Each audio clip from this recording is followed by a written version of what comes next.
Welcome everyone to the December 12th, 2022 Grafton Board of Health meeting. As a preliminary matter, this is Karen Gwiazdowski-Govin, Chair of the Board of Health. Permit me to confirm that all members and persons anticipated on the agenda are present and can hear me. Members of the board, when I call your name, please respond in the affirmative. I don't see Dan yet, so we'll skip over him. Austin Magnan. Austin Magnan is present. Bill Muller. Bill Muller here. And Jen Maynard. Jen Maynard present. All right, and then staff and anticipated speakers and attendees on the agenda. When I call your name, please respond in the affirmative. Nancy Connors. Nancy Connors present. And I see Solo Dennis. Yes, Solo Dennis present. Thank you and welcome, by the way. We're happy to have you here. Like to open the meeting. Can I get a motion from some board member to open the meeting, please? This is Austin Magnan. I'll make a motion to open the meeting. Is there a second? This is Bill Muller. I'll second that. Thank you. And then all in favor, roll call vote as normal. Austin Magnan, aye. Bill Muller, aye. Jen Maynard, aye. Karen Gwiazdowski-Govin, aye. Good evening. Once again, this open meeting of the Grafton Board of Health is being conducted remotely, consistent with the Act extending certain COVID-19 measures adopted during the state of emergency. This Act includes an extension until March 31st of 2023 at this point of the remote meeting provisions of Governor Baker's March 12th, 2020 executive order suspending certain provisions of the open meeting law. In order to mitigate the transmission of the COVID-19 virus, the Act extends the requirement of the open meeting law to have all meetings in a publicly accessible physical location. Further, all members of public bodies are allowed to participate remotely. The order, which you can find posted to the town's website at www.grafton-mass.gov, allows public bodies to meet entirely remotely so long as reasonable public access is afforded so that the public can follow along with the deliberation of the meeting. Ensuring public access does not ensure public participation unless such participation is required by law. There are no public hearings scheduled for this evening's meeting. For this meeting, the Grafton Board of Health is convening by video conference via Zoom as posted on the town's website, identifying how the public may join the meeting. Please note the meeting is being recorded and that some attendees are participating by video conference. Accordingly, please be aware that other folks may be able to see you and that you take care not to screen share your computer because, as we all know, anything that you broadcast could be captured by said recording. Any supporting materials that have been provided to the members of the body would be available on the town's website unless otherwise noted. The public is encouraged to follow along using the posted agenda unless I note otherwise.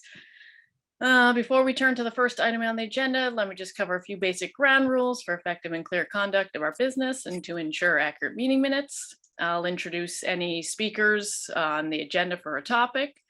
After the speakers concluded any remarks, if the board members have any comments, questions, motions, I'll invite that to happen next. As always, please identify yourself by name when speaking. Please remember to mute your phone or computer when you're not speaking. Please remember to speak clearly in a way that helps generate accurate minutes.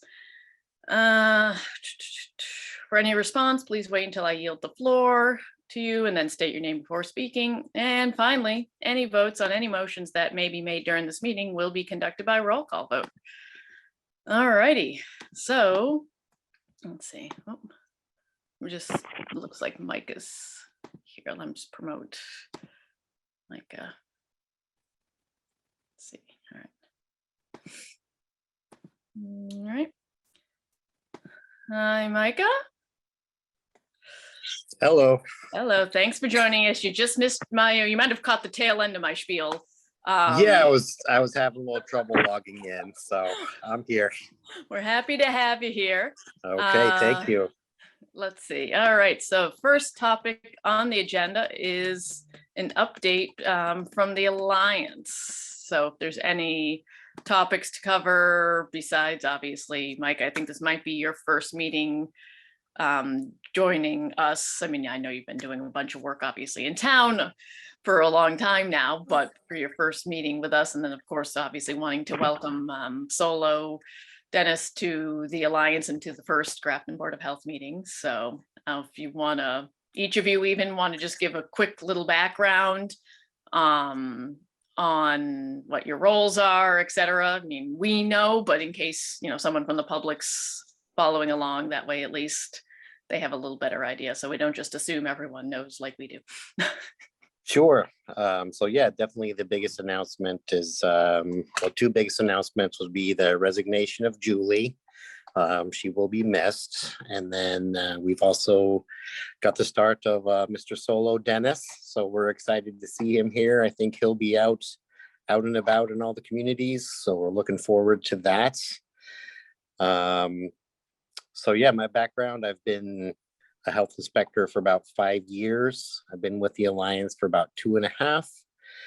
And I've been doing work in Grafton since pretty much since the departure of Danielle. Mhm. So about 1.5 years or so. So we haven't had anything really outstanding as far as inspections or foodborne illness or anything like that goes. So just knock on wood. Yes, they don't jinx And- anything.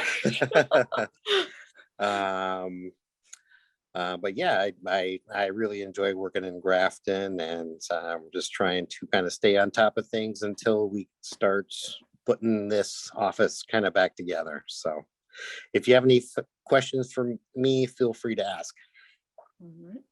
Thank you. We appreciate it and everything you've been doing in town. And yeah, Julie will definitely be missed. She But- will. I think she's offered to still give me advice and help wherever she can. So she's still kind of there. All right. Karen, it's Yep. Nancy. Yep. Micah, I have sent you the inspection report. I just sent it. Do you have it?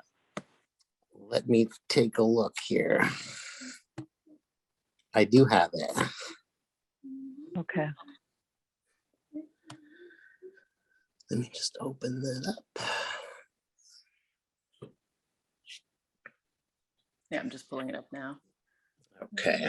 Yeah, all the members have it. I guess we could go through that if you want. Yeah, and the other thing I should mention is that we have Phil Leger, who was with the Alliance before. He is stepping in to help out with any septic plans until I'm still waiting to take the soil class. And then I can also start doing Title V completely. So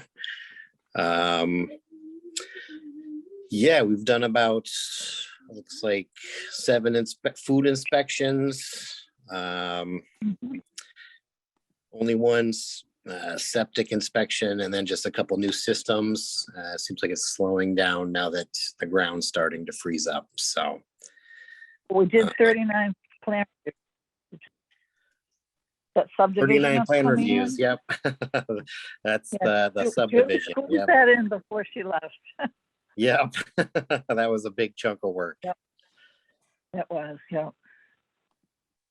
And the complaints, that's the only one that we have. Yeah, I think we still have maybe one or two outstanding complaints, but nothing new. Right. This is the only new one that came in from the last meeting.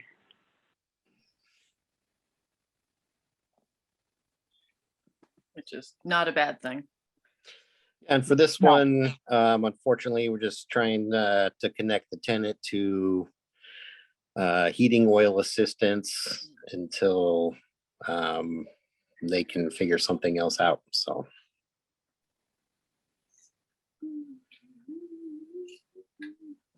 Board members, any question for Micah at all? No questions. Thank you. Thanks. Yeah. Dan just texted me. He's still struggling trying to get on Zoom. hmm, At least we all didn't struggle last month when we had the meeting. We all got stuck with this crazy Zoom needs to update, and we're all frantically trying to update Zoom 2 minutes before we're supposed to be logging on. yeah, I haven't used Zoom on my work laptop for several months, and it just didn't want to work today. So I'm on the phone. All right, well, thank you, Micah. We appreciate it. Solo, if you want to give us introduction to yourself, background, etc. Sure. Thank you so much. My name is Solo Dennis. I'm the new Director of Division of Public Health, but also for the Central Mass Alliance. I have many years doing public health work. Prior to coming to Worcester, I was the Deputy Commissioner for the Department of Health and Human Services in the city of Springfield. I oversaw the Environmental Health Division, the Nursing Division, and a few other offices in the program. Prior to that, I was the director for the Office of Local and Regional Health. It's a statewide level at the Mass Department of Public Health, working with all the academic institutions in the Commonwealth around workforce development, training needs, and making sure that the institution was familiarized with some of the state entities. And my role was to serve as a facilitator in terms of looking at how can we better serve the institution in the Commonwealth. Prior to that, I was the regional director for the Western Mass Regional Health Office in Northampton. And so in that role, assisted municipality in developing shared health services and regionalization. So I'm excited to be in Worcester. I'm excited to be working with the Alliance community, and I'll be attending this meeting regularly. So thank you so much.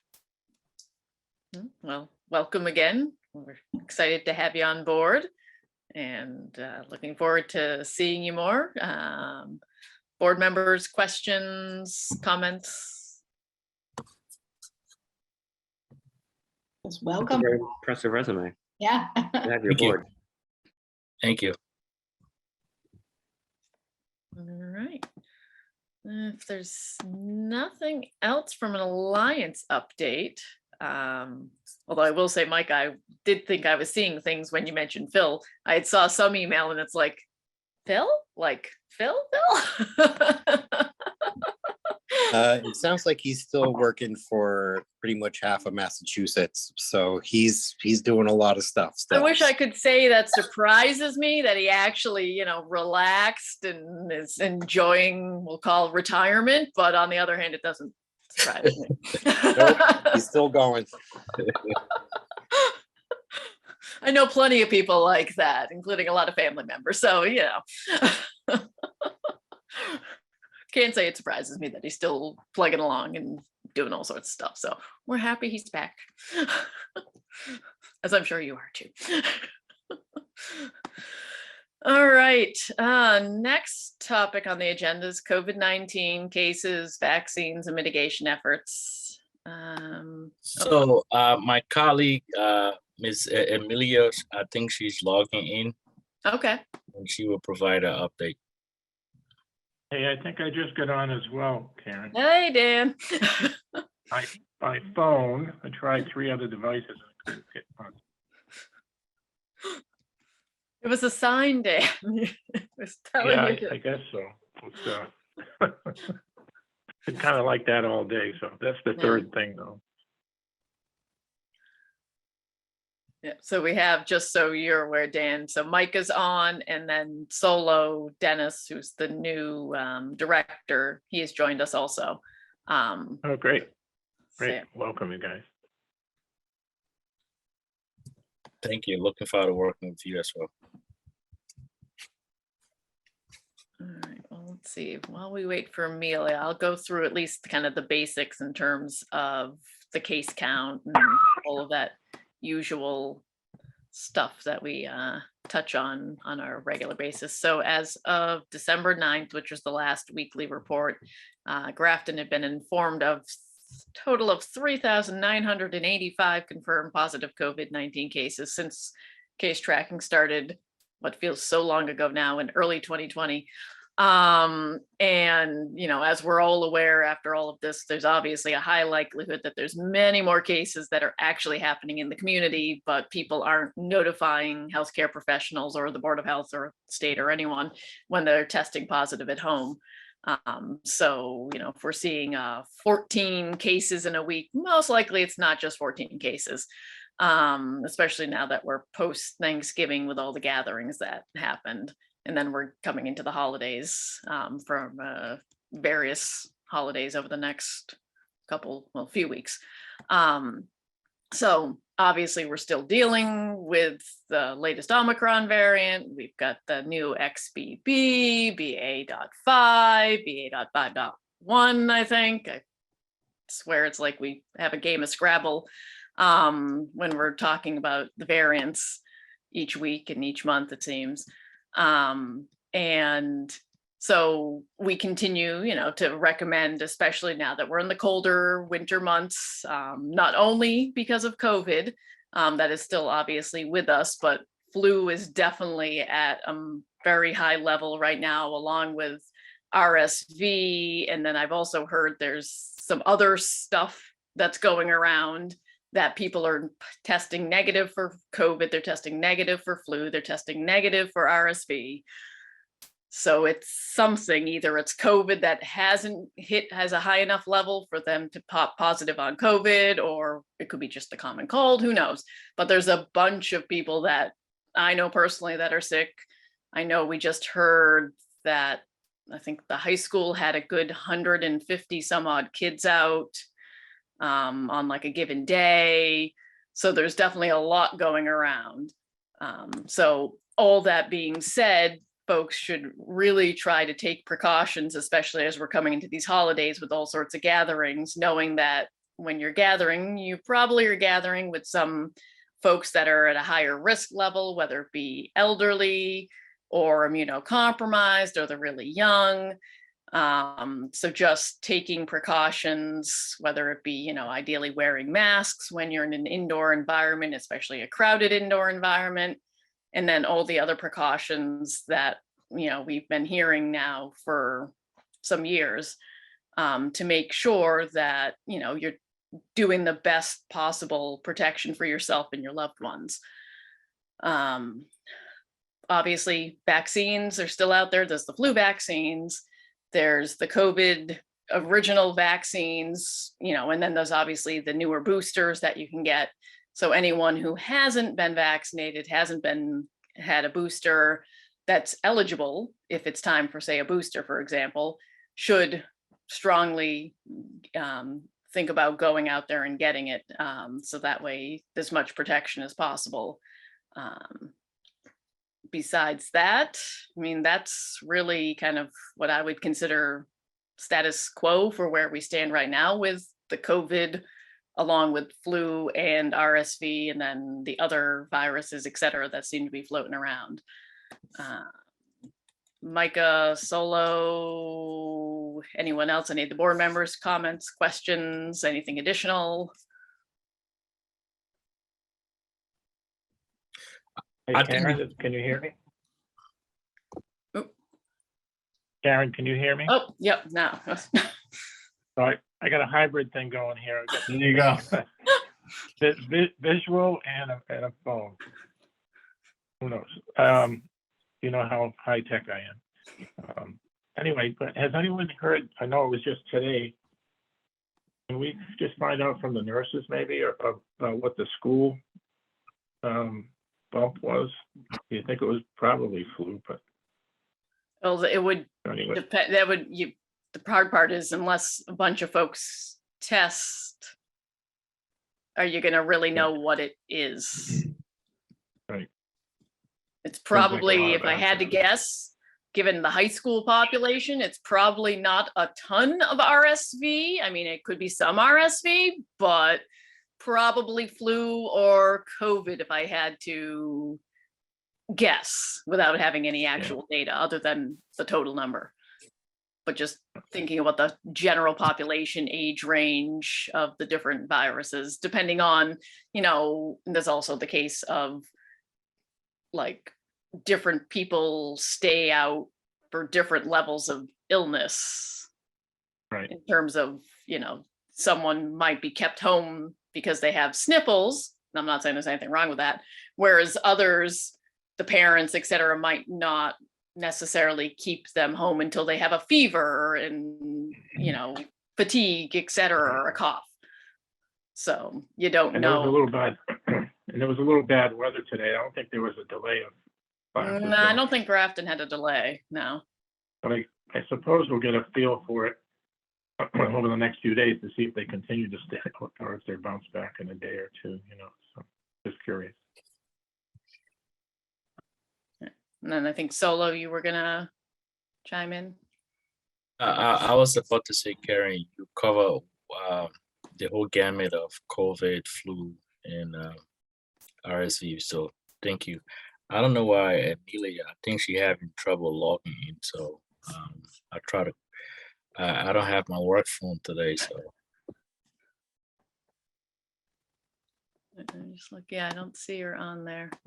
Yeah, I don't know why sometimes like multiple people have issues with Zoom and then other times we all can get in like easy as can be. So I don't know why. And I'll say we use Zoom at work and it can be similar type of situation. Some days are perfect, no one has a problem. Other days it seems like literally everyone has a problem with every single meeting they're going to. Bill, you have I see you're off mute, so I just need to ask. No, I don't have any questions really. I mean, I would think that the school is probably influencing them. You know, we've had several relatively mild influenza seasons in a row. And we usually don't see too much influenza until the first of the year. And so the fact that we're seeing a lot of it early, it potentially portends a much more severe influenza season. And I do think the Southern Hemisphere had a bad did. season. So I think that potentially is consistent with that. Yeah, I know I had heard a couple months ago, they were already at least, it might have been back in September actually now. I can't believe we're already almost in mid-December at this point. That they were saying folks should not wait too long to get their flu shots Right. because at that point they were saying, you know, Australia and others in that hemisphere were seeing a more severe and early flu season. So yeah, so And the other good news is that the flu vaccine appears to be a relatively good match this year. yes, You know, some years it's not as close. And so people say, oh, well, it's not going to work anyways. yeah. All right, well, if there's nothing else on that, then I think we can jump down new business, old business. I just want to Karen? call, yep, Nancy, Amelia said she's getting on now. okay.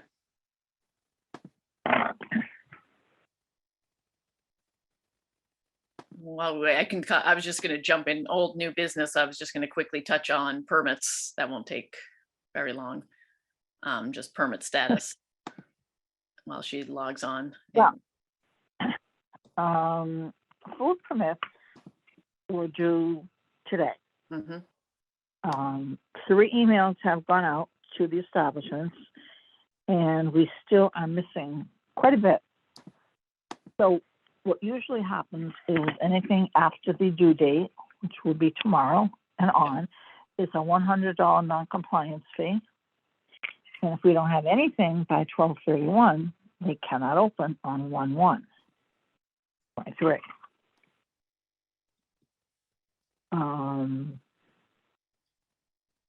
Some of these are the churches which don't have functions anymore because of COVID. But some of these are full-fledged restaurants.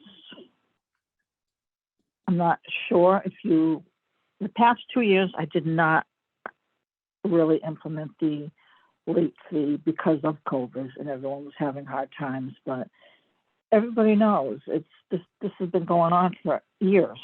Everyone knows everything expires on 12/31 of each year. So do you want me to continue with the $100 non-compliance fee, which they are aware of? Jen, I see you have your hand up, at least virtually. Hi, Nancy. Quick question. So the ones that we are proposing, or typically it's a fine, are not ones that have started the process but are maybe missing an element? Is if they haven't responded at all, is that correct? Some have not responded at all. Let me see.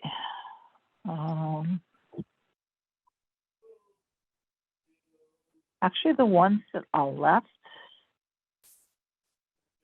have not responded at all, except for 2 of them.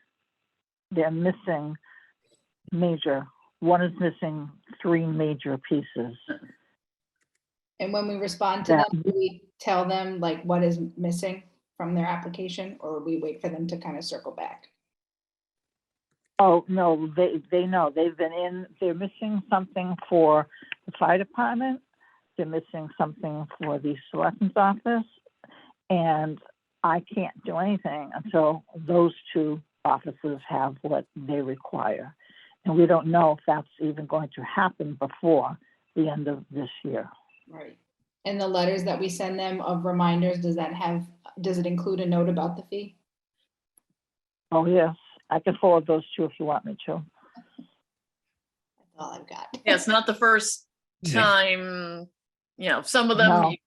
some of them are newer, but some of them have been doing this, looking at that list without calling out names, obviously. Some of them have been doing this a long time, like longer than I've been on the board, and that's like 15 plus years.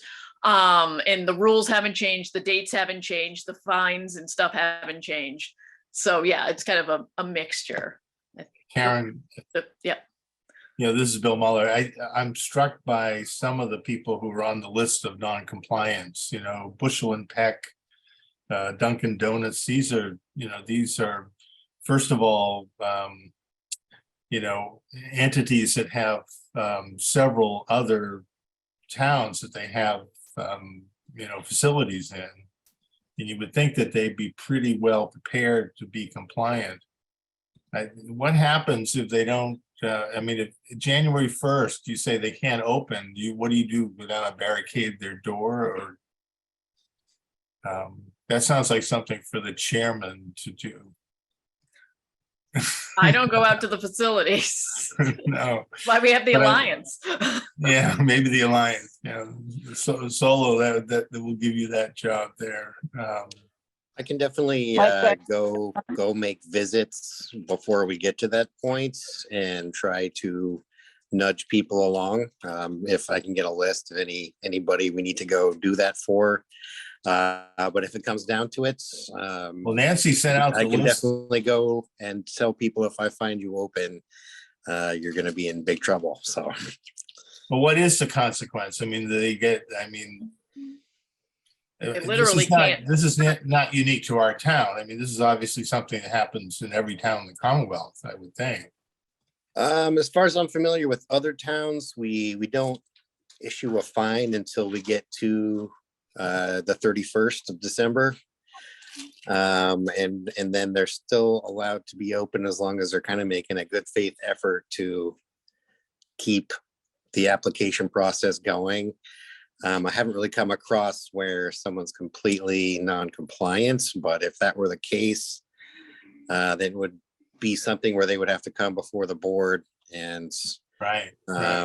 explain themselves. Yeah, I cannot, even taking the COVID years where there was a little bit more leniency because there were lockdowns, there were restrictions, et cetera, et cetera. You couldn't get classes to take certain things for people that needed certification. So that's why we had some leniency with all of those compounding factors in place, but we're not in that same state anymore.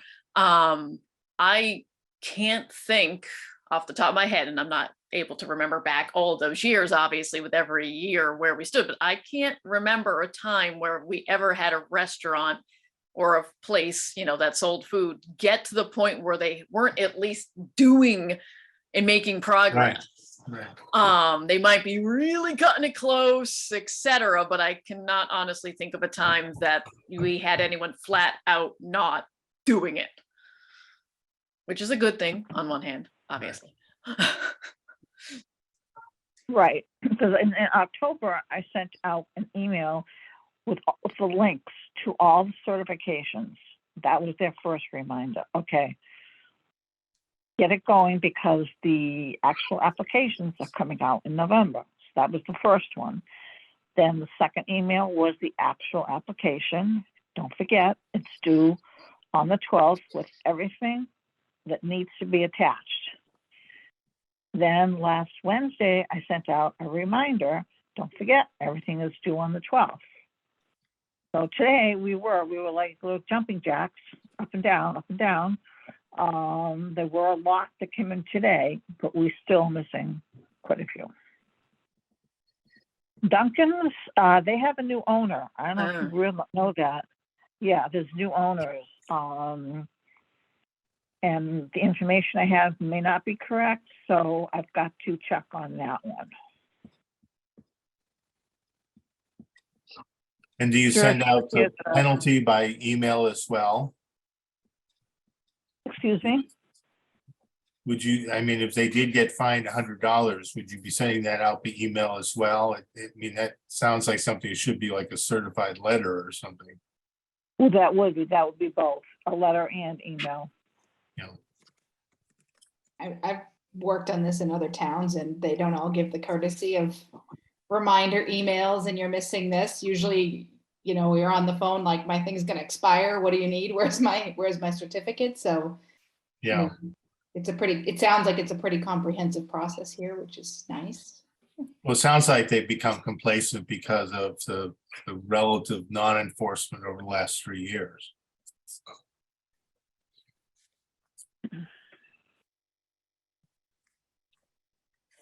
Well, I'm for fining them. I actually, I definitely agree. I think in other towns as well, I've noticed that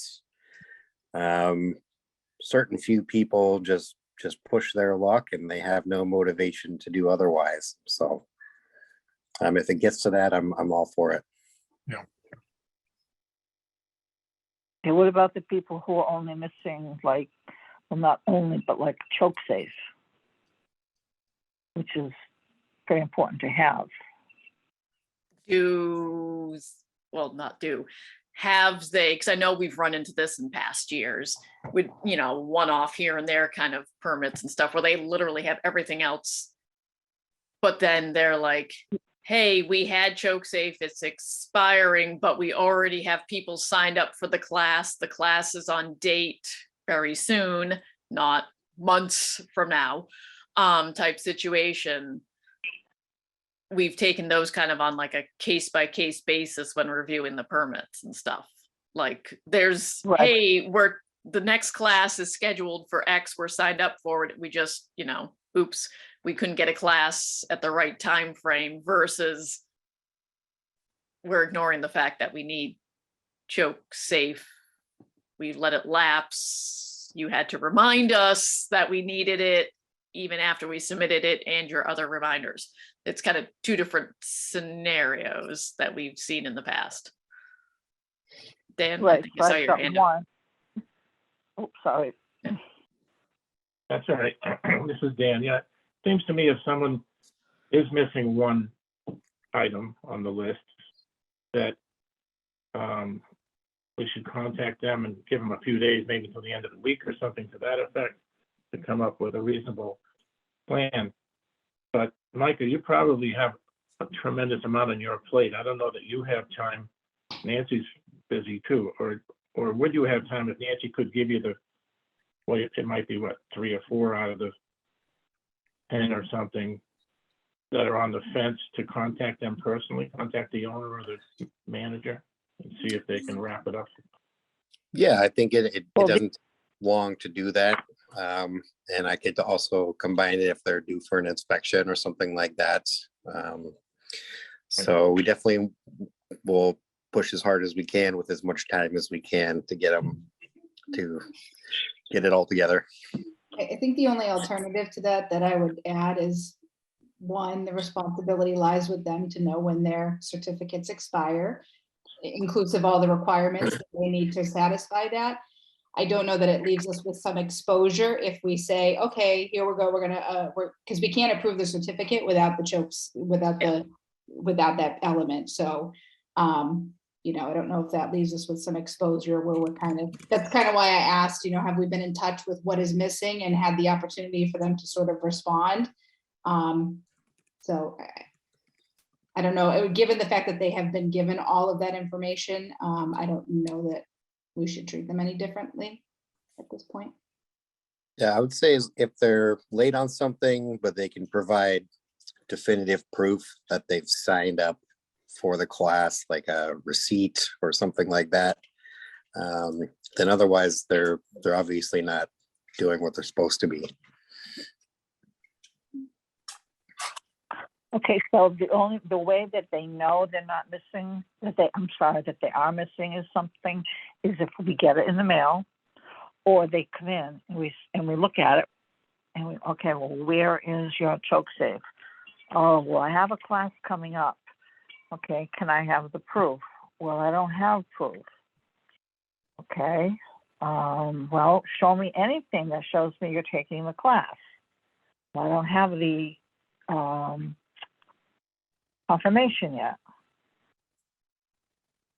It's, no, I could write a book. Yeah, I well, just, That's not the same as like what Mike just mentioned, where it's like, here's my confirmation of sign up. It's on Yeah, date X, absolutely. which is very soon, not 3, 6, Right. some odd months from now type situation. That's two different scenarios. so if I have no confirmation, if they cannot provide me any confirmation, what do you want me to do? As I'm looking for some guidance here, because of this year, it's really off. I don't know. This is I Bill don't- Muller. I think you just have to find them. I mean, I think you've given them ample opportunity to at least be aware that the requirement was coming up and so forth. And I just think it would be an unfair burden on you to try to be adjudicating, oh, well, you've made a good faith effort and that sort of thing. You've either done it or you haven't done it. Yeah, I agree with that, Bill. Well, this is where we have deadlines, and especially this year because I'm going to be out for the next 3 weeks. So, deadlines are for a reason. I work with my work. There's plenty of deadlines that are coming up right now. No one's sending me happy little reminders and stuff. It's you either get it done and you're on time and you're in compliance, or you don't. Now, I will say some states will send you a friendly reminder, but they're not sending you 3 or something that are Right. months in advance. Let's put it that way, like we have. Well, fines serve a purpose. I mean, the reason there's a fine is because, you've gone over the line. Yeah. So just to be technically correct, we don't issue fines. We issue non-compliance fees. So to speak. So Nancy, I think it's consensus of opinion is to go ahead with fining them if they're looking for our advice. I don't think we need a vote necessarily, Karen, right? Just No, I mean, we're not Thank you for the deviating. advice.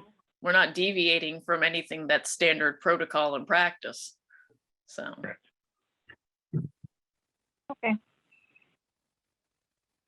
If we were deviating from something, that'd be a different story. Mhm.